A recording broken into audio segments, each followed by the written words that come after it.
जय हिंद साथियों, विजेता स्टडी में आपका स्वागत है। दोस्तों, आज इस वीडियो में बिहार पुलिस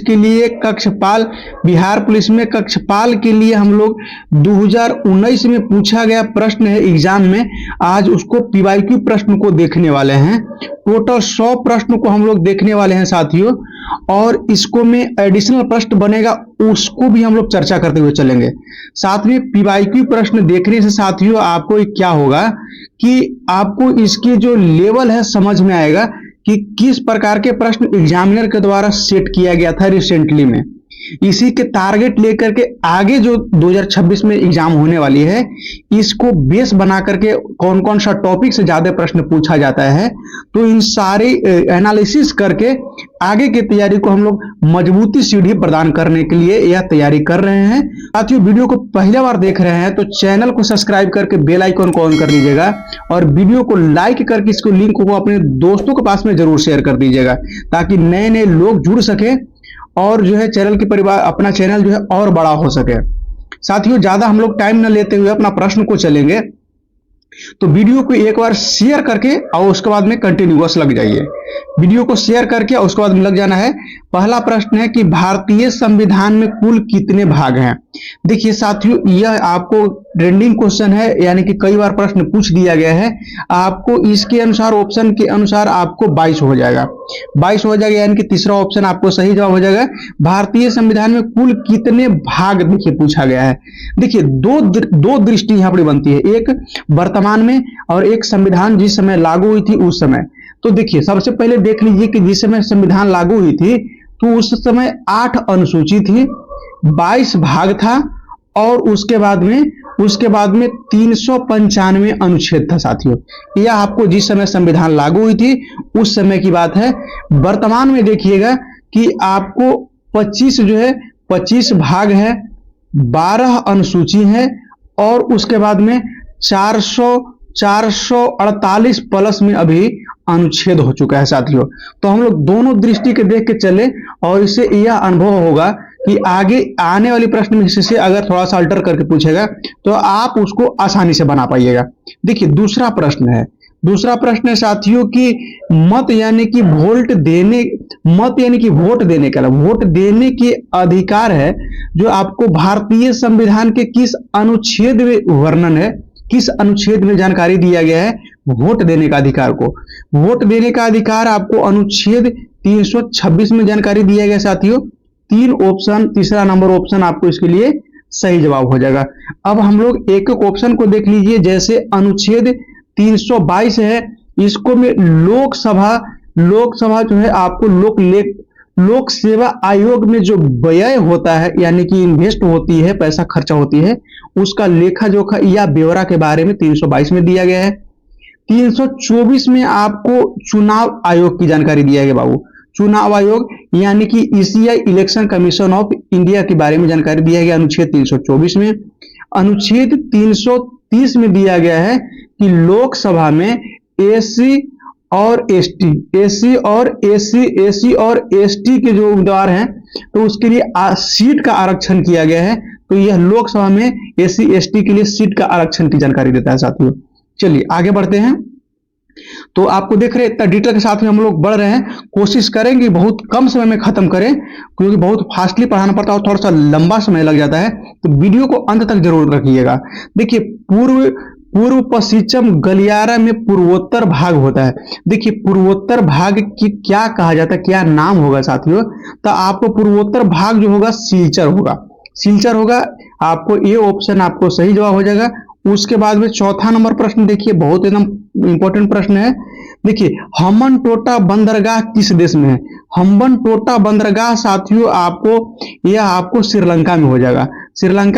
4 नंबर ऑप्शन आपको सही जवाब हो जाएगा। पाकिस्तान में देख लीजिएगा, अपना नल्ला जो पाकिस्तान है, इसको में एक कराची बंदरगाह देखिएगा, यह सबसे पुराना बंदरगाह माना जाता है। और एक है गवादा बंदरगाह, यह आपको दोनों बंदरगाह पाकिस्तान के पास में है। उसके बाद में म्यांमार में देखिएगा, म्यांमार में एक है सिटवे बंदरगाह, याद रखिएगा म्यांमार में सिटवे बंदरगाह है। देखिए आगे बढ़िए, 5वां नंबर प्रश्न। फटाफट हम लोग को जो है आपको एकदम पूरा कंप्लीट करना है। फटाफट कमेंट भी आप लोग जरूर करते चलिएगा, लास्ट में जरूर बता के जाइएगा कि कितना प्रश्न आपको सही हुआ है, कितना प्रश्न इसको में से आपको आता था। पूरा कमेंट करके आपको बता देना है कि हाँ इतना प्रश्न हमको सही हुआ, इतना अटेम्प्ट किए थे। देखिए डेट्रायट नामक नगर जो है किसके लिए प्रसिद्ध था साथियों? देखिए डेट्रायट नगर जो है आपको इसके लिए प्रसिद्ध था, ध्यान रखना है। तो यह आपको सही जवाब हो जाएगा ऑटोमोबाइल उद्योग। ऑटोमोबाइल उद्योग के लिए था, दूसरा नंबर ऑप्शन आपको सही जवाब हो जाएगा। जहाजरानी उद्योग के लिए प्रसिद्ध आपको कोचीन और शिपयार्ड, कोचीन और शिपयार्ड को देखिएगा। और वायुयान उद्योग के लिए बंगलुरु कर्नाटक को देख लीजिएगा, यहाँ पर ही हेल कंपनी है। सूती वस्त्र उद्योग के लिए जगह देख ले रहे हैं तो मुंबई और उसके बाद में अहमदाबाद को देख लीजिएगा, तो सूती वस्त्र उद्योग का जगह है साथियों। छठा प्रश्न है, छठा प्रश्न में कि जनसांख्यिकी लाभांश होता है। देखिए जनसांख्यिकी लाभांश कब होता है कि इसमें है 15 से लेकर के 59 वर्ष के जो कार्यशील जनसंख्या है, कार्यशील जनसंख्या है, तो यह आपको जनसांख्यिकी लाभांश के तौर पे देखा जाता है। इसके लिए आपको ए ऑप्शन आपको सही जवाब हो जाएगा। नेक्स्ट प्रश्न देखिएगा, नेक्स्ट प्रश्न देखिएगा 7 नंबर। 7 नंबर में है कि डाक संशोधन विधेयक पॉकेट वीटो का प्रयोग किस राष्ट्रपति ने किया था? देखिए पॉकेट वीटो का प्रयोग राष्ट्रपति के पास में होता है, और पॉकेट वीटो का प्रयोग करने वाले व्यक्ति जो है ज्ञानी जैन सिंह थे। दूसरा ऑप्शन आपको सही जवाब हो जाएगा। इस समय सेंट्रल में सरकार जो थी आपको यह राजीव गांधी के सरकार में यह आपको डाक संशोधन विधेयक लेकर के आया था, जिसको आपको वीटो का प्रयोग करके ज्ञानी जैन सिंह, यानी कि इसका मतलब होता है कि पैकेट में रख लेना, ना इसको पुनर्विचार के लिए लौटाना और नहीं इसको पर हस्ताक्षर करके आगे बढ़ाना। यह पॉकेट में रख लिया गया था ज्ञानी जैन सिंह के द्वारा। डेट कभी कभी पूछ देगा तो आपको 1986 याद रखिएगा, 1986 में। उसके बाद में चौथा ऑप्शन में नीलम संजीव रेड्डी है, यह आपको निर्विरोध चुने जाने वाले हैं साथियों, निर्विरोध चुने जाने वाले हैं। डॉक्टर राज, उसके बाद में एक चीज और देख लीजिएगा, यह जो आपको है पॉकेट वीटो का जो राइट है राष्ट्रपति के पास में, यह अनुच्छेद 111 के में व्याख्या दिया गया, अनुच्छेद 111 में यह व्याख्या दिया गया है पॉकेट वीटो के बारे में, ध्यान रखना है। आगे देखिए 7वां के बाद में 8वां नंबर प्रश्न देखिए, और वीडियो को एकदम कमेंट, वीडियो को जो शेयर जरूर करके आइएगा। देखिए अभी तक शेयर नहीं किए हैं, और वीडियो को लाइक जरूर करके चलिएगा, क्योंकि आप लोग के लिए इतना मेहनत कर रहे हैं, और आप लोग अगर लाइक करके सपोर्ट नहीं करिएगा तो हम आप लोग के साथ में कैसे टिके रह सकते हैं। देखिए कुछ चीज को एकदम पूरा डीपली करने के लिए थोड़ा सा एनर्जी की जरूरत पड़ती है, थोड़ा सा मोटिवेशन की जरूरत पड़ती है, और हम लोग का मोटिवेशन मिलता है आप लोग के लाइक से, आप लोग के कमेंट से। देखिए 8वां नंबर है, महाराजा धीराज की उपाधि अपनाने वाले पहला गुप्त शासक कौन था? देखिए यह पहला गुप्त शासक जो था आपको कुमार प्रथम था, चंद्रगुप्त प्रथम था, चंद्रगुप्त प्रथम। ए ऑप्शन आपको सही जवाब हो जाएगा। और उसके बाद में देखिए महाराजा धीराज की जो उपाधि है बाबू, इसका अर्थ होता है कि महान राजाओं का राजा, महान राजाओं का राजा है। जैसे देवों का देव महादेव होते हैं, वैसे ही राजाओं का राजा महाराज धीराज कहा जाता है। चलिए इतना कंप्लीट हुआ। उसके बाद भी आप देखिएगा समुद्रगुप्त दिया गया है, समुद्रगुप्त को भारत का नेपोलियन कहा जाता है।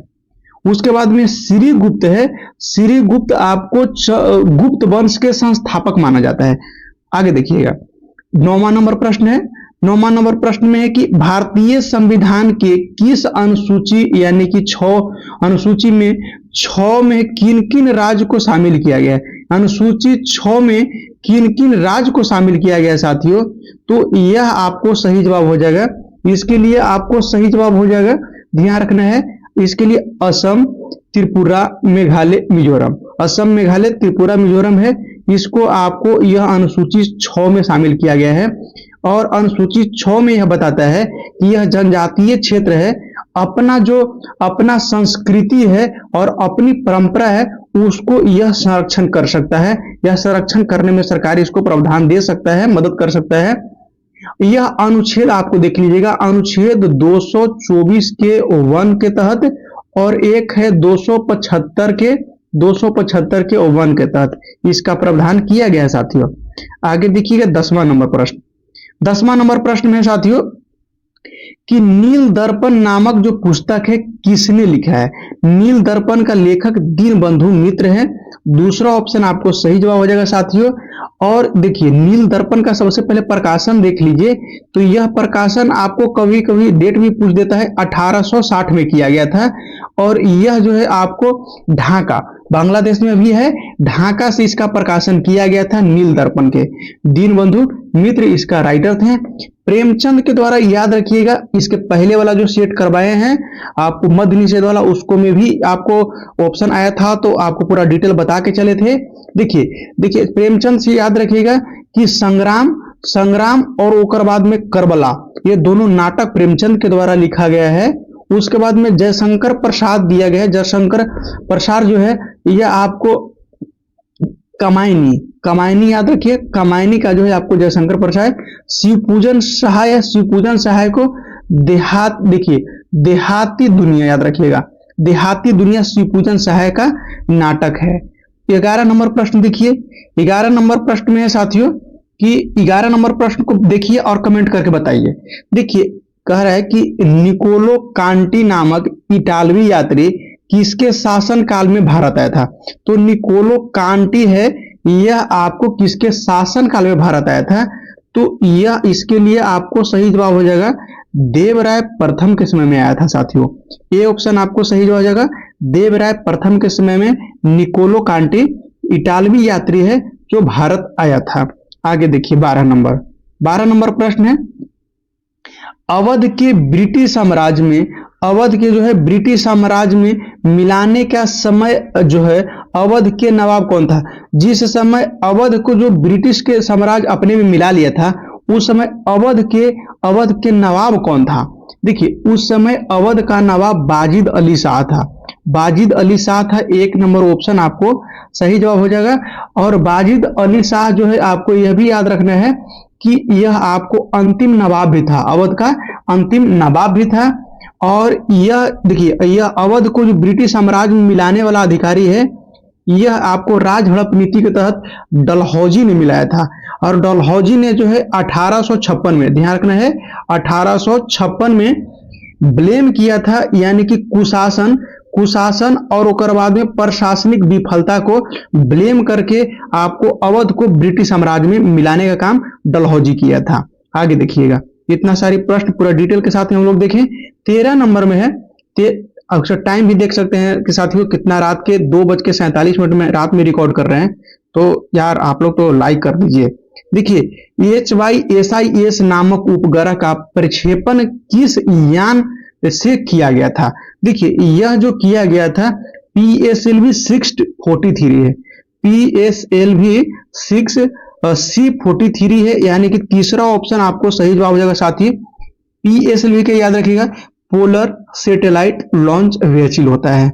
उसके बाद में HYSIS का फुल फॉर्म आप याद रखिएगा, इसको मैं याद रखिएगा कि हाइपर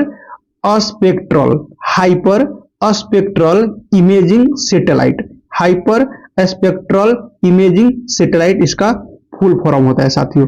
नेक्स्ट प्रश्न देखिएगा 14 नंबर है। 14 नंबर में ऑस्ट्रेलियाई ओपन 2019 महिला एकल विजेता। देखिए यह तो कुछ अब काम आने वाला नहीं है, उस समय वो 2019 में का करेंट अफेयर के तौर पे था, तो ये नाओमी ओसाका था उस समय। इसको हम लोग को उतना फोकस नहीं करना है, वर्तमान में जो करंट है उसको हम लोग फोकस करेंगे, इससे हम लोग का मतलब नहीं है, मतलब इसको से और बची हुई क्वेश्चन है उससे है। देखिए 15 नंबर प्रश्न साथियों कि लालजी टंडन बिहार के किस राज्यपाल, देखिए कौन से राज्यपाल थे। नंबर आप इसको छोड़ दीजिए, नंबर से कोई फायदा नहीं है, नंबर आपको नहीं पूछने वाला है। आपको याद रखना है इसको में कि यह लालजी टंडन जो है आपको 2018 से लेकर के यह 19 तक रहे हैं। और इनका जो नियुक्ति है यह रामनाथ कोविंद के समय में, रामनाथ कोविंद ही इनको नियुक्त करके गए थे। वर्तमान में भी देखिए, वर्तमान में राज्यपाल बिहार के कौन है, तो वर्तमान में आपको याद है कि आरिफ मोहम्मद खान है वर्तमान में अभी राज्यपाल बिहार के। आगे देखिएगा नेक्स्ट प्रश्न देखिए 16 नंबर में कि साथियों कि बिहार का न्यूनतम जनसंख्या वाला जिला कम यानी कि न्यूनतम जनसंख्या वाला जिला आपको शेखपुरा हो जाएगा, शेखपुरा हो जाएगा। ये ऑप्शन आपको सही जवाब हो जाएगा, न्यूनतम जनसंख्या। सर्वाधिक जनसंख्या पूछ देगा तो आपको पटना को याद रखना है। क्या करना है? पटना को याद रखना है सर्वाधिक जनसंख्या वाला जिला में। आगे देखिए, इससे और प्रश्न आया है। देखिए कैसे आपको एक ही टॉपिक से कम 3 से 4 प्रश्न उठा लिया है। असहयोग आंदोलन प्रारंभ होने का कारण क्या था? देखिए, असहयोग आंदोलन प्रारंभ होने का कारण मुख्य रूप से जालियांवाला बाग हत्याकांड था। जालियांवाला बाग हत्याकांड के बाद में जो है यह 1913 अप्रैल 1919 को घटा था, और इसके बाद में जो है आपको असहयोग आंदोलन का निर्णय लिया गया था साथियों। आगे देखिए 18 नंबर है। 18 नंबर में है कि घातक क्या है? देखिए घातक आपको जो है, घातक आपको ध्यान रखना है, यह आपको चालक रहित विमान है। कैसा है? तो चालक रहित विमान है, इसके पे चालक नहीं है। और इसका जो आपको लगभग एरिया देखेंगे तो यह 1500 किलोमीटर तक यह कवर करता है। और यह जो घातक विकसित किया गया है DRDO के द्वारा यह विकसित किया गया था साथियों। चलिए आगे देखिए 19 नंबर है। 19 नंबर में बताइए क्या सही जवाब हो जाएगा?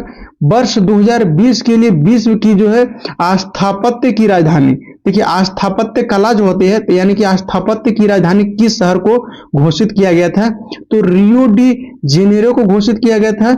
यह आपको ब्राजील में है। कहाँ है? तो ब्राजील में है साथियों। आगे देखिएगा 20वां प्रश्न आप लोगों के सामने है। देखिए बिहार का सर्वाधिक लिंगा अनुपात वाला, देखिए 2011 की जनगणना से भी पूछा है, सर्वाधिक लिंगा अनुपात वाला जिला कौन है? सर्वाधिक लिंगा अनुपात वाला जिला आपको गोपालगंज मिल जाएगा, गोपालगंज मिल जाएगा साथियों, सर्वाधिक लिंगा अनुपात वाला जिला।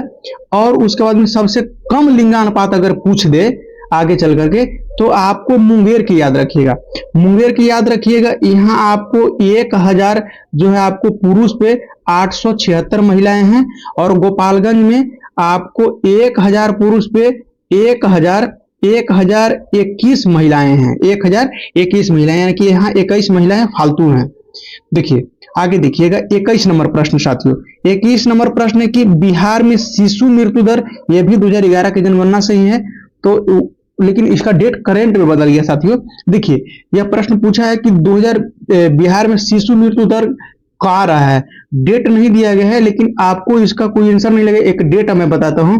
देखिए 2016 के अनुसार अगर देखें, 2016 के अनुसार देखिएगा तो यह 38 रहा है, और 2015 के अनुसार देखिएगा तो यह आपको 42 था। तो इसको आपको कोई स्पेसिफिक आंसर पे टिक नहीं लगाना है यहाँ पर, क्योंकि डेट पूरा कंफर्मली दिया नहीं गया है। 22 नंबर में कि बिहार के कितने प्रतिशत भूभाग पर जो है अति सघन वन है? अति सघन वन जो है 0.3% भूभाग पे जो है बिहार में अति सघन वन पाया जाता है। आगे देखिए साथियों 22 के बाद में 23 नंबर प्रश्न यहाँ ही है, तो 23 नंबर प्रश्न को यहाँ देख लीजिए, ऑप्शन आगे दिखाते हैं। देखिए रंगराजन कमेटी कब गठित किया गया था?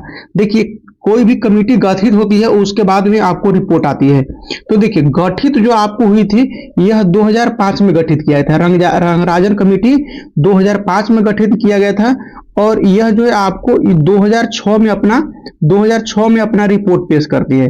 चलिए देखिए यह गठन किस लिए किया गया था? तो यह पेट्रोलियम उत्पाद के मूल्य को निर्धारण करने के लिए रंगराजन कमेटी के गठन किया गया था।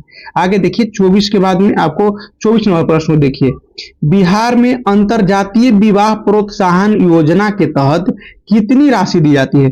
साथियों अभी जो है आपको 1 लाख रुपया दिया जाता है। डी ऑप्शन पे आप टिक लगा लीजिए और आगे बढ़िए। देखिए उसके बाद में है 25 नंबर, अंतरराष्ट्रीय परिषद का सदस्य नहीं होता है। देखिए अंतरराष्ट्रीय परिषद का सदस्य जो है आपको राज्यपाल नहीं होगा, बाकी आपके राज्य के मुख्यमंत्री भी होता है, केंद्र शासित प्रदेश के भी मंत्री है वो भी होता है, प्रधानमंत्री होता है, और कैबिनेट स्तर के जो मंत्री हैं यह सब अंतरराज्यीय परिषद का जो है आपको सदस्य होते हैं। देखिए अंतरराज्यीय परिषद जो है साथियों ध्यान रखना है, अंतरराज्यीय परिषद, तो यह अनुच्छेद आपका प्रावधान है 263 में इसका प्रावधान है। और उसके बाद में यह आपको संवैधानिक इकाई है। कैसा इकाई है साथियों? संवैधानिक इकाई है। कमेंट करके बताइए कि रेलवे कैसा इकाई है, संवैधानिक है या असंवैधानिक है। 26 नंबर प्रश्न को देखिएगा। 26 नंबर है कि बिहार धारणीय विकास से संबंधित बोर्ड है। देखिए धारणीय विकास से संबंधित बोर्ड कौन सा है, तो योजना और विकास विभाग हो जाएगा, योजना और विकास विभाग हो जाएगा। 1 नंबर ऑप्शन आपको सही जवाब हो जाएगा। 27 नंबर देखिए, 2019-20 में दरभंगा किसान आंदोलन के प्रमुख नेता कौन थे। देखिए इसमें ऑप्शन में नहीं दिया गया साथी, ऑप्शन में नहीं दिया गया है, आपको ऑप्शन में नहीं दिया गया है, याद रखिएगा स्वामी विद्यानंद। स्वामी विद्यानंद जो है आपको दरभंगा किसान आंदोलन का जो है नेतृत्व किया था। और 2 ऑप्शन में आपको ये भी किसान है, सहजानंद सरस्वती हैं, यह भी किसान नेता ही हैं, लेकिन यह जो है 1930 के आसपास में यह रंग में आते हैं। तो आपको दोनों का पॉइंट अलग याद रख लीजिएगा, कोई टिक मत लगाइएगा, यह आपको पैसिफिक ऑप्शन के अनुसार आंसर सही नहीं था। देखिए 28 नंबर में है कि प्रकाश संश्लेषण माने कि प्रकाश संश्लेषण किस में होता है। देखिए सही राइटिंग थोड़ा सा मिस्टेक जो भी रहे, लेकिन आपको प्रकाश संश्लेषण किस में होता है। प्रकाश संश्लेषण साथियों आपको क्लोरोफिल में होता है, क्लोरोफिल में होता है, ध्यान रखना। ए ऑप्शन आपको इसके लिए सही जवाब हो जाएगा, क्लोरोफिल में होता है। और प्रकाश संश्लेषण के जो दौरान है आपको ग्लूकोज और ऑक्सीजन मुक्त होता है। क्या होता है, ग्लूकोज और ऑक्सीजन मुक्त होता है प्रकाश संश्लेषण के दौरान। उसके बाद में राइबोसोम है, राइबोसोम है ये आपको मशरूम के जड़ में पाया जाता है और नाइट्रोजन स्थिरीकरण करने का काम करता है, यानी कि वायुमंडल से नाइट्रोजन स्थिरीकरण करके और यह पृथ्वी को देता है, जमीन को देता है। आगे देखिएगा 29 नंबर साथियों की भू स्थिर उपग्रह पृथ्वी से कितनी ऊंचाई पर स्थित होती है। साथियों भू स्थिर उपग्रह जो है पृथ्वी से 36,000 किलोमीटर की ऊंचाई पर होता है। तीसरा ऑप्शन आपको सही जवाब हो जाएगा। 30 नंबर प्रश्न देखिए, एक सींग वाला जो राइनो यानी कि गेंडा है किस राज्य में पाया जाता है। यह आपको असम में पाया जाता है और असम के याद रखिएगा काजीरंगा राष्ट्रीय उद्यान में। और लगभग में अभी आपको याद रखिए 2600 से अधिक गेंडा जो यहाँ पे आपको वास कर रही है। उसके बाद में नेक्स्ट देखिए साथियों 31 नंबर प्रश्न। 31 नंबर प्रश्न आपको देख क्या है, भारत का राष्ट्रीय वृक्ष क्या है। देखिए भारत के राष्ट्रीय वृक्ष आपको बरगद है। देखिए इससे अभी तक ले तो इतना समझ में आ रहा है दोस्तों कि क्वेश्चन का लेवल थोड़ा सा लो रहा है, क्वेश्चन का लेवल थोड़ा सा लो रहा है। और जो है इसको में एक चीज आपको याद रखना है कि मिक्स तरीका से क्वेश्चन ज्यादा पूछा जा रहा है और क्वेश्चन का लेवल थोड़ा सा लो रहा है। लेकिन ऐसे भी आपको ध्यान रखना है कि जनरली आपको 40 से 50% जो है जनरली सब कोई बना देता है। खेला या आपको 50 से लेकर के 70% के बीच में आपको खेला होता है, यही आपको रिजल्ट बनाता है साथियों। आगे देखिएगा 32 नंबर में है कि पृथ्वी दिवस कब मनाया जाता है। पृथ्वी दिवस आपको 22 अप्रैल को मनाया जाता है, 22 अप्रैल को मनाया जाता है। और यह मनाया जा रहा है 1970 से यह मनाया जा रहा है विश्व पृथ्वी दिवस के तौर पे। 14 अप्रैल को याद रखिएगा कि अंबेडकर जयंती के तौर पे मनाया जाता है। 5 जून को विश्व पर्यावरण दिवस मनाया जाता है और 16 सितंबर को विश्व ओजोन दिवस मनाया जाता है, विश्व ओजोन दिवस मनाया जाता है। और ओजोन के संरक्षण की जागरूकता फैला जाता है। ओजोन के संरक्षण के लिए एक मॉन्ट्रियल प्रोटोकॉल हुआ था, आगे याद रखिएगा। 33 नंबर में है ग्लोबल वार्मिंग किस गैस से होता है। ग्लोबल वार्मिंग के अनुसार ऑप्शन के अनुसार देखें तो आपको कार्बन डाइऑक्साइड इसको में अहम भूमिका निभाता है। देखिए कार्बन डाइऑक्साइड जो है आपको इसमें गर्मी वायुमंडल में से इसमें प्रवेश कर गया तो ये ससुरा क्या करता है कि बाहर जाने नहीं देता, गर्मियों को लौटने नहीं देता है, ये रोक के रखता है इस तह के नीचे ही। इसीलिए जो टेम्परेचर बढ़ जाता है यानी कि गर्मी बढ़ जाता है, वही ग्लोबल वार्मिंग कहलाता है। और कई सारे चीज इसका कारक है निर्भर, लेकिन ऑप्शन के अनुसार आपको दूसरा ऑप्शन सही जवाब हो जाएगा। आगे देखिए 34 नंबर में उत्पादक और खाने के क्रम में आपको क्या कहते हैं। उत्पादक और खान जो है खाने के क्रम में आपको खाद्य श्रृंखला कहा जाएगा साथियों, खाद्य श्रृंखला कहा जाएगा। खाद्य श्रृंखला के याद रखिएगा, जैसे सबसे पहले आपको याद रखना है कि जैसे सबसे पहले आपको खाद्य श्रृंखला में याद रखना है उत्पादक में कि घास भूसा होगा। क्या होगा, तो घास होगा। उसके बाद में घास भूसा को खाने वाला टिंडा होगा और टिंडा को खाने वाला मेंढक होगा और मेंढक को खाने वाला सांप होगा। देखिए घास हो गया प्राथमिक उत्पादक, उसके बाद प्राथमिक हो गया, उत्पादक हो गया, उसको खाने वाला द्वितीय उपभोक्ता हो गया, और टिंडा को खाने वाला मेढक है उस आपको द्वितीय उपभोक्ता में चला गया। देखिए टिंडा प्राथमिक उपभोक्ता, जो प्राकृतिक चीज को खाता है प्राथमिक उपभोक्ता, और जो प्राथमिक उपभोक्ता को खा जाता है वो आपको द्वितीय उपभोक्ता, और द्वितीय उपभोक्ता को खा जाता है वो तृतीय उपभोक्ता चलाता है। आगे देखिए यह खाद्य श्रृंखला की क्रम है। 35 नंबर में आनुवांशिकता का सबसे छोटी इकाई आपको जीन होती है। जीन के माध्यम से ही आपको यह आनुवंशिकता के गुण को पता लगाया जाता है। जीन के माध्यम से ही गुण ट्रांसफर होता है। आनुवंशिकता का जो नियम देने वाला ग्रेगरी जॉन मेडल के द्वारा दिया गया है, और इसने जो है मटर के पौधा पर सबसे प्रथम प्रयोग करके देखे थे। 36 नंबर प्रश्न है कि डीऑक्सीजन जनित रुधिर शरीर से जो है आपको किस में आती है। तो डीऑक्सीजन जनित जो रुधिर है यानी कि ब्लड है, यह कहां से आती है, तो यह आपको दायां अलिंद में आता है। दायां अलिंद में आता है। शरीर में जो आपको 4 गो कोष्ठक होता है, 4 गो कोष्ठक आपको याद रखना है कि क्या होता है। 4 गो कोष्ठक, दायां अलिंद, दायां अनिल, ऐसे करके होता है, ध्यान रखना है। आगे देखिए नेक्स्ट प्रश्न है 37 नंबर। 37 नंबर में के साथियों प्रारंभिक खाद नहीं है। प्रारंभिक खाद इसको में नहीं है। तो देखिए दूध जो है आपको प्रारंभिक खाद नहीं होगा। प्रारंभिक खाद का मतलब कि जो आपको प्राकृतिक रूप से उपज रहा है, यानी कि भूमि से जो उपज रहा है वह प्राकृतिक, वह प्रारंभिक खाद हो जाएगा। जैसे फल देख लिए भूमि से उपज रहा है, सब्जी देख लीजिए, अनाज देख लीजिए, यह सब जो है भूमि से उपज रहा है। लेकिन दूध जो है यह भूमि से नहीं निकल रहा है, यह आपको घास को गाय चरती है और गाय के द्वारा दूध निकलती है। तो यह प्रारंभिक खाद नहीं हुआ, यह द्वितीयक में कह सकते हैं कि आ गया। 38 नंबर देखिएगा, भारत में जो प्रत्यावर्ती धारा एसी का मान क्या है। इसको छोड़ दीजिए। प्रत्यावर्ती धारा एसी का मान जो भारत में पैमाना है तो 50 हर्ट्ज जो आपको इसको माना जाता है। और यह आपको हर्ट्ज जो है आपको आवृत्ति का मात्रा है। क्या है बाबू, आवृत्ति का इकाई है, यह भी आपको याद रखना है। देखिए 39 नंबर प्रश्न देखिए 39 नंबर में कि टिक्का रोग किससे संबंधित है। टिक्का रोग आपको जो है यह आपको मूंगफली में लगता है, यह आपको चित्ते चित्ते चित्ते चित्ते पड़ जाता है, उसको टिक्का रोग कहते हैं।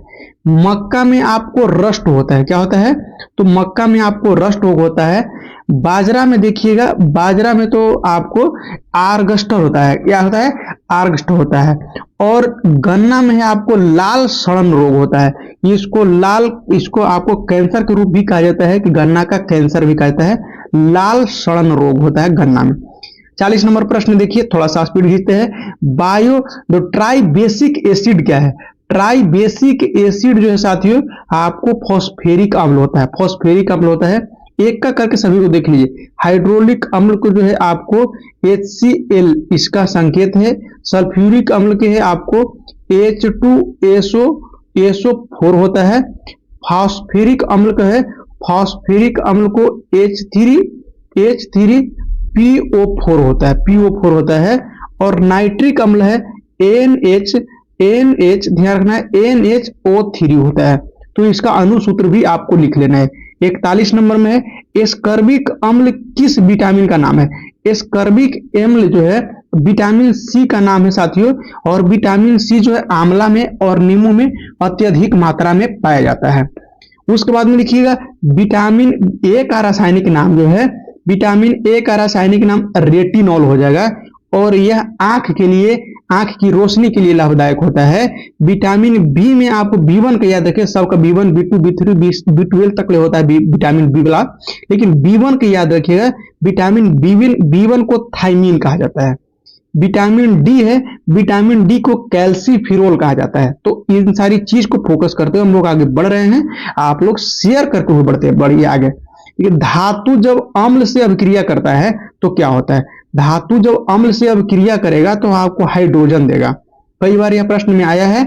आपको बिहार पुलिस का भी जो प्रैक्टिस सेट करा रहे थे उसको में भी यह प्रश्न आया है।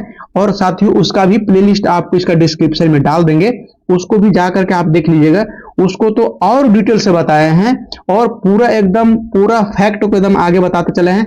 कारण की है जो उसको 2 भाग में वीडियो बनाते थे, 2 भाग में वीडियो बना है, प्रथम भाग और द्वितीय भाग। तो आप एक भाग में 50 क्वेश्चन, एक भाग में 50 क्वेश्चन कवर करके चलते थे, तो वो और डीपली बनाया गया है। अगर देखना चाहते हैं तो उसको भी जाकर के देख लीजिएगा, प्लेलिस्ट का लिंक दिया जाएगा आपको, प्लेलिस्ट के माध्यम से जाकर देख लीजिएगा। 43 नंबर में है कि इलेक्ट्रॉनिक विन्यास 287 वाला अधातु का तत्व क्या है? अधातु तत्व कौन सा है? देखिए, यह अधातु तत्व आपको क्लोरीन हो जाएगा, क्लोरीन हो जाएगा। यह आपको 17वां नंबर पे आता है साथियों, देखना है। आगे देखिए, उसके बाद में है 44 नंबर।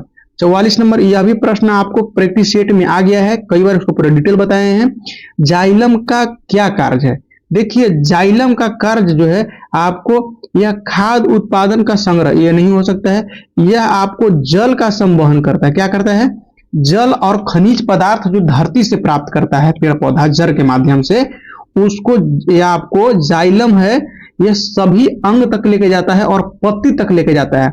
और पत्ती पर जब खाना बन गया तब उसको फ्लोएम है क्या करेगा? सभी के बीच में बांटेगा, टहनी से लेके, जड़ से लेकर के, तना से लेके पत्ती तक ले, सभी के जो है आपको फ्लोएम आपको बांटने वाला रहेगा। खाना बट गया है तो उसको बांटने वाला, बन गया है तो उसको बांटने वाला रहेगा। आगे देखिए, कमेंट करके बताइएगा कि आपको प्रकाश संश्लेषण में किस किस चीज की आवश्यकता पड़ती है। 44 के बाद में 45 नंबर देखिए। 45 नंबर में कि रासायनिक परिवर्तन नहीं है।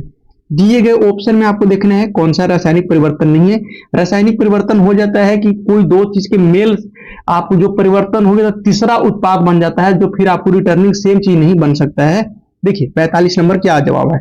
45 नंबर में देखिए, जैसे में जल का बाष्प बनना। देखिए, जल जो है आपको बाष्प बन गया तो आपको फिर उसको पानी प्राप्त किया जा सकता है। बाष्प बन गया है तो उसको सघन करके पानी के रूप में प्राप्त किया जा सकता है।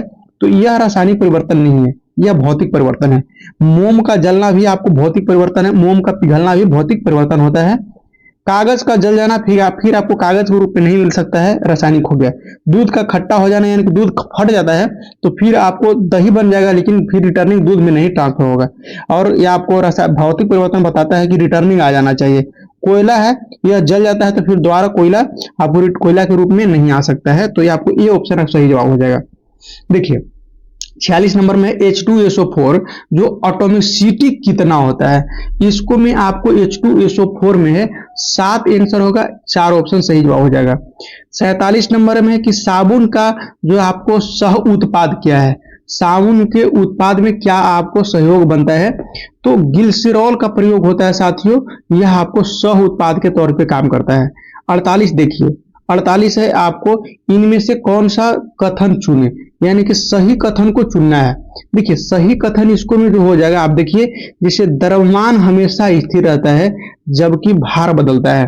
देखिए कोई वस्तु अगर पृथ्वी पर तौल रहे हैं तो उसका वजन अगर कुछ है तो पृथ्वी से अगर चंद्रमा पर जाकर कुछ तौलिएगा तो उसका वजन आपको उसका वजन का 6 भाग हो जाएगा, 1/6 भाग हो जाएगा साथियों। तो यानी कि कहने का अर्थ है कि भार जो है बदल जाती है लेकिन द्रव्यमान नहीं बदलता है। ये ऑप्शन आपको सही हो जाएगा, पहला ऑप्शन ही आपको सही हो गया। 49 नंबर में है कि गिलास में पानी पर जो बर्फ तैर रहा है, यदि बर्फ पिघल जाए तो आयतन में क्या प्रभाव पड़ेगा। साथियों बर्फ जो जिस पे तैरते रहती है अपने बराबर भाग पानी को ऑलरेडी पहले ही विस्थापित कर देता है और वह पिघलने के बाद में पानी में कोई परिवर्तन आपको उसके जो है आपको पानी में कोई परिवर्तन नहीं आने वाला है।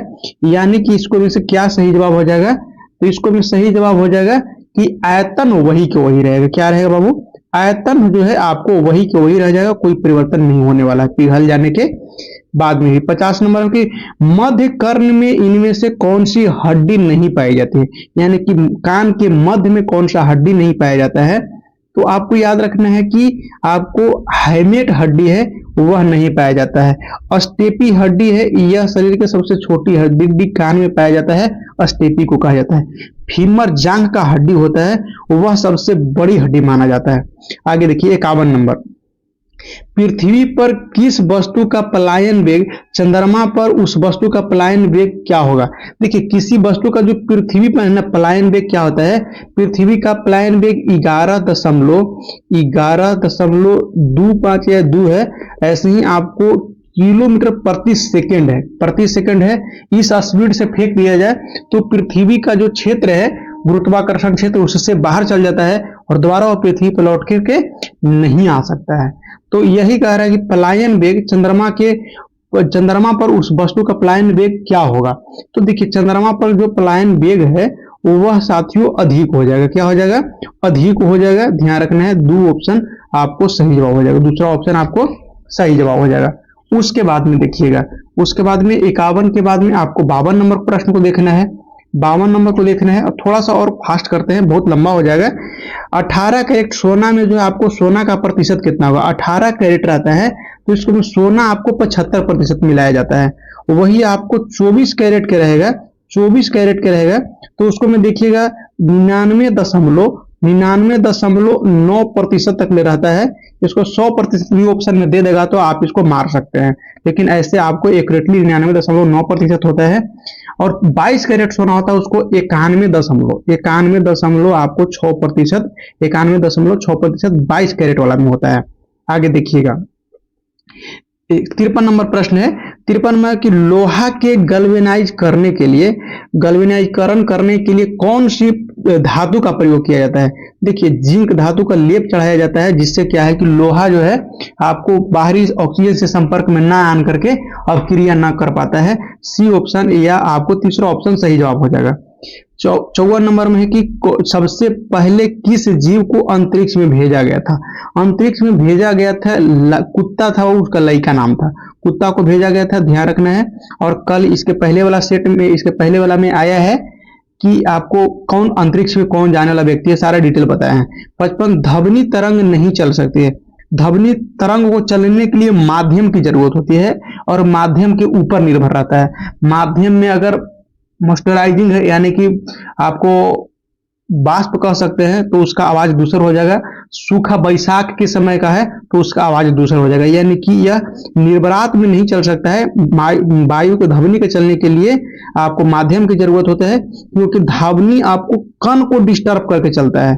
जहां बोला है वहां के कण को डिस्टर्ब करेगा, उसके बगल वाला कण उसको डिस्टर्ब करेगा, उसके बगल वाला उसको कण डिस्टर्ब करेगा। ऐसे ही कर करके आपको यह पहुंचता है, ऐसे ही कर करके आपको यह पहुंचता है साथियों। आगे देखिएगा, उसके बाद ध्वनि जो है, ध्वनि आपको ठोस में सबसे अधिक चलता है, द्रव में उससे कम चलता है और गैस में उससे भी कम चलता है। आगे देखिए, यह कल प्रश्न आया था 56 नंबर में। किताब में हमेशा रहता है, किताब में साथियों हमेशा जो है आपको पृष्ठ रहेगा। क्या रहेगा? हमेशा आपको पृष्ठ रहेगा। कागज की बात नहीं है, समूह की बात चलाती है। कहानी को जरूरत थोड़ा है कि किताब में कहानी हो रहता है, बहुत सारी चीज रहते हैं। सहाई के अलावा भी आपको कई चीज से लिखाता है, लेकिन कागज पृष्ठ है आपको अनिवार्य रूप से रहता है। देखिए क्रम सजाएं, क्रम में सजाएंगे तो आपको इसको में देखेंगे कि क्या क्रम सही आने वाला है। जैसे देखिए पहला आपको आ जाएगा, पहला आपको स्थान पे आएगा कि जैसे भ्रूण, भ्रूण के अंदर में आपको, तो ये पहला स्थान पे चलेगा। भ्रूण के बाद में क्या होगा कि भ्रूण के बाद में आपको नवजात बनेगा। क्या होगा? नवजात के जन्म हो जाएगा। उसके बाद में क्या होगा कि नवजात अब धीरे धीरे बड़ा होकर के बच्चा बनेगा। यह आपको चलेगा कितना नंबर पे? तीसरा नंबर पे। उसके बाद में आपको जब वो बन जाएगा तब उसके बाद में आपको जब बच्चा हो जाएगा तो फिर युवा बनेगा, और युवा फिर क्या होता है? वयस्क बनता है। इसके अनुसार आपको ये ऑप्शन आपको सही जवाब हो जाएगा। आगे देखिए, यह रीजनिंग का प्रश्न है। रीजनिंग में प्रश्न में आपको सब कुछ बढ़ाते चल के, सब कुछ विषय में बढ़ाते हुए तो क्या चलना है? जैसे देखिए 3 और 2 5, 5 और 2 7, 7 और 2 9, यानी कि आपको दो दो बढ़ा करके चला है। वैसे ही स्क्वायर में बढ़ाया है, 3 के स्क्वायर 9, 3 और 2 बढ़ाइए तो 5, 5 के स्क्वायर 25, और 25 में 5 में 2 बढ़ाइए तो 7 होता है, 7 का स्क्वायर 49, और 7 के 2 बढ़ाइए तो 9 होता है, 9 के स्क्वायर 9 9 81, तो 9 के 9 में 2 बढ़ाइए 11, 11 के 11 है 121 आना चाहिए, 121 आना चाहिए। और तो देखिए ये आपको 121 वाला सी ऑप्शन माने कि तीसरा ऑप्शन सही जवाब हो जाएगा। एक ऑप्शन ही है। इसको में आपको क्या सही जवाब हो जाएगा? इसको में देखिए प्रत्येक में आपको जो अंक बढ़ रहा है उतना ही अंक को ऑलरेडी बढ़ा दे रहा है। यानी कि देखिए यह आपको भी के बाद में यू है, भी के बाद में क्या है? डब्ल्यू आया है, भी के बाद में डब्ल्यू आया है, तो यह आपको सेम अंक घटता चला जा रहा है। तो इसके लिए सही जवाब आपको हो जाएगा ए ऑप्शन सही जवाब हो जाएगा। 60 नंबर देखिए, 60 नंबर है, यह भी आपको रीजनिंग का प्रश्न है। रीजनिंग भी अच्छा खासा इसको में पूछ रहा है, तो इसको में आप मिलाइएगा तो देखिएगा आपको पूरब की ओर अंत में जो दिया गया है कि वह किस दिशा में जा रहा है, तो आपको पूरब की ओर जाने लगेगा। चौथा ऑप्शन सही जवाब हो जाएगा। यह आपको मिला लीजिएगा। स्क्रीनशॉट करके आपको टाइम देके देख लीजिएगा, क्योंकि डिस्प्ले पर तो उतना छोटा नहीं है। आप लोग सहयोग करिए, बड़ा चैनल अगर हो जाएगा, चैनल मोनेटाइज हो जाएगा, फिर आपको धीरे धीरे इन्वेस्टमेंट करके बड़ा सा लेके लैपटॉप लेकर के आप लोग के और डिटेल से बताते चलेंगे। तो आप लोग सहयोग करिए, आप लोग के सहयोग से ही हम आगे बढ़ सकते हैं, और आप लोग जितने हम आगे बढ़ेंगे आप लोग के लिए उतने अच्छा अच्छा कंटेंट लेकर के आए। 61 नंबर में 35 नंबर में देखिए क्या है, कह रहा है 35 छात्र है, ऊपर से 12वां स्थान पर है, नीचे से स्थान क्या होगा। देखिए यहाँ से यहाँ तक ले है आपको 35 को छात्र है, 35 छात्र। मान लो कि यहाँ पर ही आपको 12वां हो गया, 12वां स्थान हो गया, ऊपर से गिन रहा है। तो अब बताइए क्या करना है कि 35 में से 12 को घटा दीजिए और 1 अंक बढ़ा दीजिएगा, 24 आपको आ जाएगा। आगे देखिए 61 के बाद में मैथ का ओरिजिनिंग का अच्छा पूछ दिए है, तो आप उस हिसाब से उसको भी तैयारी करके चलना है। 62 नंबर में दिए गए विकल्प में लुप्त को चुनना है। लुप्त को चुनते देखिए तो आपको 9 4 13 हो जाएगा। उसके बाद में देखिए 15 6 21 हो जाएगा। उसके बाद में 35 में क्या 7 जोड़ेंगे तो 42 हो जाएगा, तो 7 ऑप्शन डी ऑप्शन सही जवाब हो जाएगा। आगे देखिए 63 नंबर है। 63 नंबर में देखिए कि अगली श्रृंखला क्या होगा। अगली श्रृंखला इसको में आपको होने वाला है, तो आपको 47 हो जाएगा, 47 हो जाएगा, देख लीजिएगा मिला के। उसके बाद में 64 नंबर के देखिए, 64 नंबर के आपको प्रश्न देख लीजिए, और यह चित्र है, यह चित्र में कौन सा आकृति इसमें मिल रहा है। देखिए यह आकृति आपको मिल रहा है, देखिए इस वाला आकृति कौन में मिल रहा है, तो देखिए इस वाले तीसरा ऑप्शन में आपको मिल रहा है, ध्यान रखना है, तीसरा ऑप्शन में मिल रहा है। उसके बाद में देखिए 65 नंबर है। 65 नंबर में आप इसका प्रयोग करके देखिए क्या हो जाएगा, इस अरेंजमेंट करके देखिएगा, चौथा ऑप्शन आपको सही जवाब हो जाएगा। 66 नंबर देखिए, 66 नंबर में आपको देखिए 66 नंबर में आपको 12/13 आंसर आने वाला है। इसको आपको का स्क्रीनशॉट कर लीजिए, उसके बाद बना लीजिएगा। देखिए 67 नंबर में है, 67 नंबर में क्या इसको है विभाजित करने के लिए, तो ये आपको 180 आंसर आने वाला है, तीसरा ऑप्शन। 68 नंबर प्रश्न को देख लीजिए, वो छोटी संख्याओं का अंतराल 36 और बड़ी संख्याओं का अंतराल तिगुनी, तो बड़ी संख्या क्या होगा। देखिए इसका ऑप्शन देखिए और इसका ऑप्शन में आपको सही जवाब हो जाएगा। तो पहले वाला स्क्रीनशॉट कर लीजिएगा और उसके बाद में आप उसको बना करके मिलाइएगा, सही जवाब आपको मिल जाएगा। सही जवाब इसका है 39 आएगा, दूसरा ऑप्शन सही जवाब हो जाएगा। उसके बाद में 69 नंबर है। 69 नंबर के 83 से पूर्णतः विभाजित 6 अंक वाला सबसे बड़ी संख्या क्या होगा। तो यह आपको, इसके लिए आपको देखिए सी ऑप्शन यानी कि तीसरा ऑप्शन सही जवाब हो जाएगा। आगे देखिए 70 नंबर में कि एक जो है आपको समकोण समद्विबाहु त्रिभुज का क्षेत्रफल 200 सेंटीमीटर है, तो उसको त्रिज्या कितनी होनी चाहिए। त्रिज्या इसको आपको है 20√2 सेंटीमीटर होएगा, दूसरा ऑप्शन सही जवाब हो जाएगा। 71 नंबर देखिए, 71 नंबर में कि एक शहर की जनसंख्या 662 है, तो 8% वार्षिक वृद्धि की दर से घट रही है, तो 2 वर्ष में कितनी कम हो जाएगी। तो यह आपको कम होकर के 960 पहुंच जाएगा।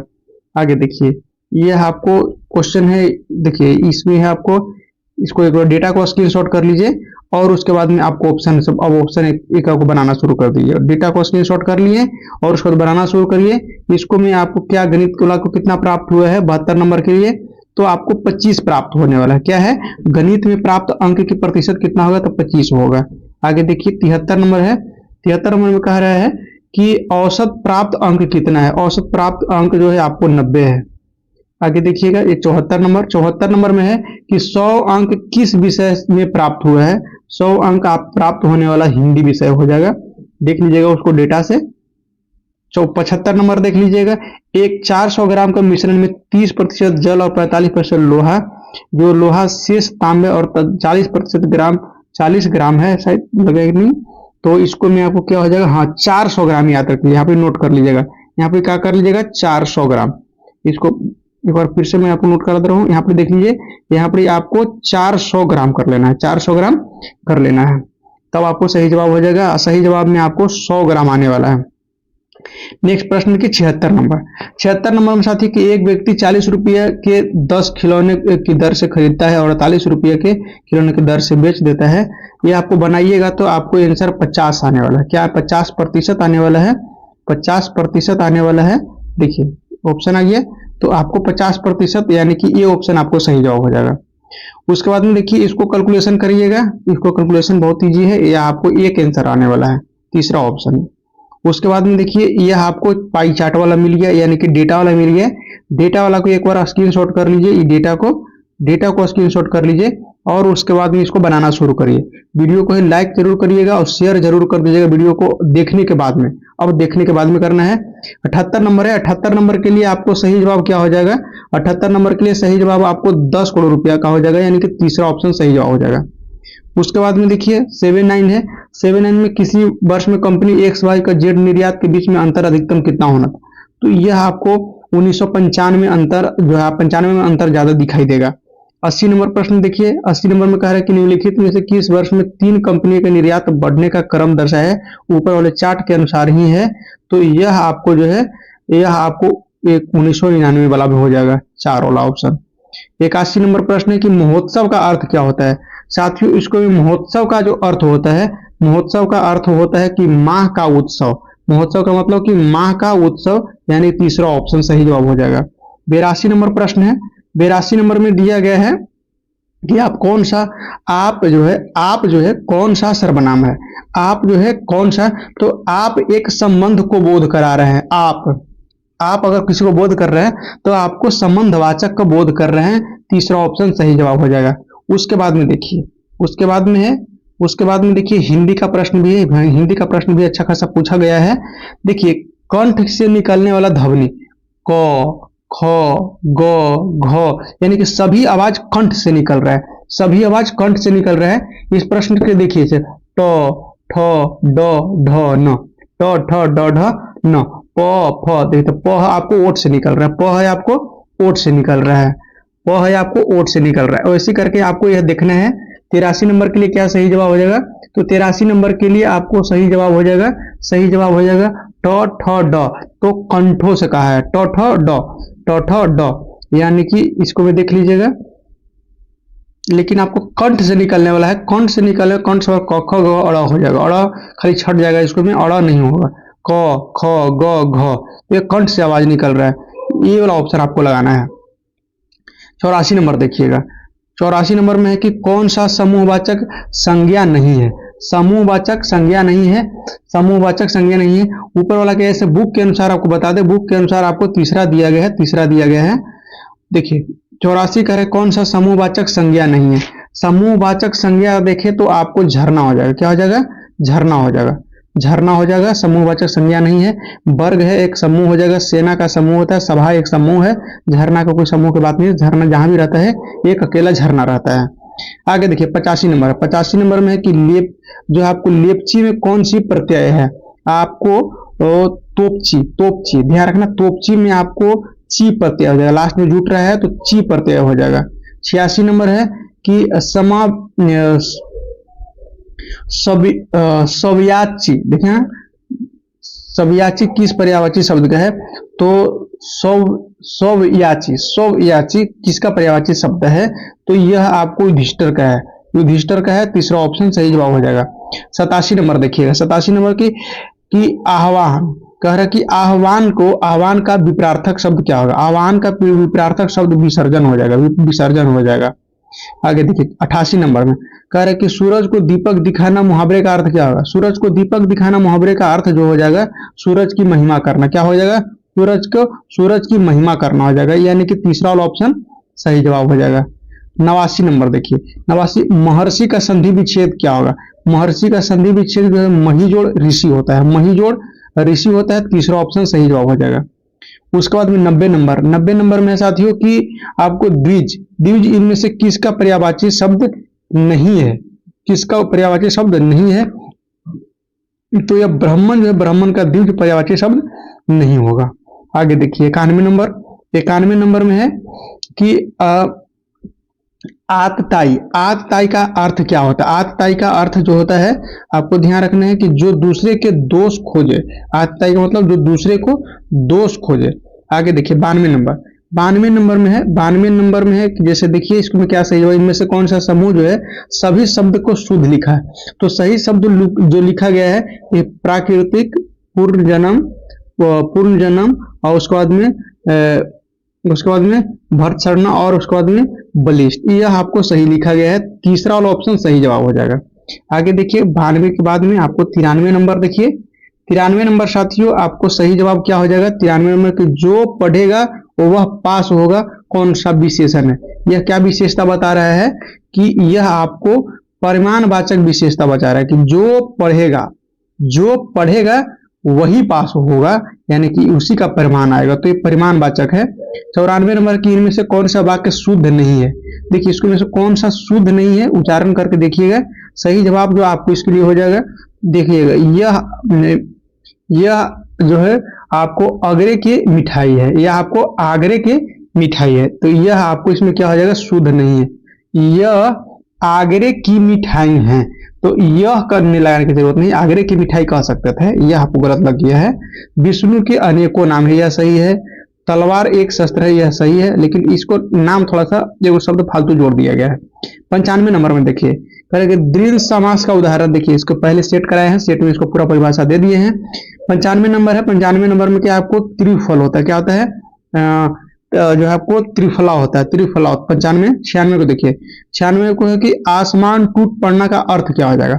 आसमान टूट पड़ना का अर्थ जो होता है कि क्रोध आ जाना, एकदम आसमान टूट गया है, जब क्रोध से एकदम आंख लाल हो गया है, आंख लाल होना भी यही बनेगा। 97 नंबर में है कि इनमें से शुद्ध बर्तनी वाला शब्द कौन सा है?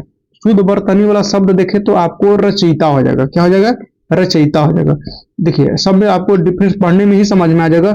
रचयिता ये नहीं बढ़िया लग रहा है, रचयिता ये भी नहीं बढ़िया लग रहा है, रचयिता रचयिता नहीं, रचयिता होता है, ध्यान रखना है, यह सही है।